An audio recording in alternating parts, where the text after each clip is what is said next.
voilà, on est en direct de Las Vegas et je vais faire notre première interview avec mes amis Sam et Lio. Ici, on est au Mérite. Au Westin. On est au Westin. Nous ne Évidemment, sommes pas à heureusement Chypre. qu'on va pouvoir couper ça. Donc, on est au Westin, l'hôtel dont on ne doit pas parler, de notre ami Sam. Sam, comment ça se passe? Dis-moi un petit peu. Donc, je suis arrivé il y a exactement 2 semaines. Je pars demain.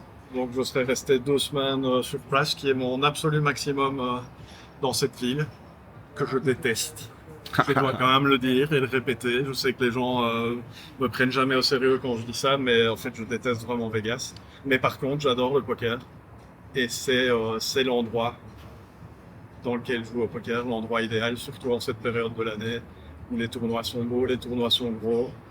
Donc voilà. Alors, c'est assez marrant puisque tu nous dis donc que tu détestes Vegas, mais je pense que c'est ta 13e édition. En fait, j'ai refait le calcul hier, c'est ma 15e à Vegas. 15e. C'est probablement plus conscient chez moi, mais je pense qu'inconsciemment, pour la majorité des gens, cette ville est construite sur l'idée de pomper ton fric et de pomper ton énergie. Enfin, pomper ton énergie pour ensuite te pomper ton fric. Et donc, la ville est construite là-dessus. Tu as partout des stimulations. Quand tu te retrouves dans un casino, tu es enfermé, il n'y a pas de lumière du jour, tu as de l'oxygène qui est pompé dans le système de ventilation. Tout est fait pour t'empêcher de vivre normalement, c'est-à-dire d'être attentif à ton sommeil, à ta nutrition, à ton repos, etc.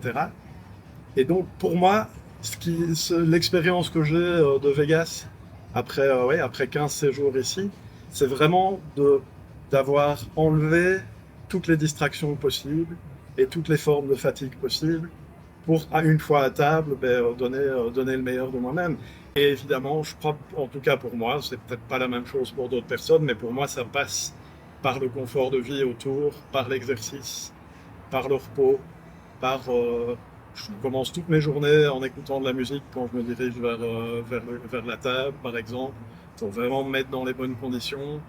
Et pour moi, voilà, le sommeil est hyper important, la nutrition et l'environnement. Vraiment, l'environnement, pour moi, c'est super important pour être au top de ses capacités à table. Et en étant sur le strip, on est tellement stimulé tout le temps, visuellement, sonorement. Enfin, au niveau du son, je crois pas que sonorement ce soit soniquement, on va dire, acoustiquement, voilà. Et il y a la foule tout le temps sur le strip. Enfin, moi, ça me... Une pression, oppression. T'es oppressé par d'énergie. ça. J'ai été sur le strip une fois sur ce séjour, enfin 2 fois la même journée. Mhm. Et il m'a fallu 24 heures pour manger. Ça bouffe, hein, ça bouffe Parce que l'énergie. ça te bouffe vraiment tout, en fait. Du coup, c'est mon premier Vegas et à l'inverse de Sam, voilà, au bout d'une semaine, je peux confirmer que j'aime définitivement cette ville pour plein de raisons. Mais souvent, la première fois, on aime La bien. première fois, on Ouais, adore. La première fois, j'ai adoré. J'imagine. À voir si je reviendrai. Enfin, je reviendrai probablement, mais peut-être qu'après 15 ans de Vegas aussi, j'en aurai un peu ma claque. Mais dans l'absolu, non. Je trouve l'énergie de la ville super sympa. Les Américains sont vraiment adorables, Enfin, c'est vrai. hyper marrants. C'est vraiment un kiff d'être avec eux à table. Et d'un point de vue poker aussi, je trouve que le niveau est plus que correct. Enfin non, le niveau à table n'est pas fou, mais du coup quand on se défend un petit peu au poker, il y a vraiment moyen de faire de belles choses, j'ai l'impression.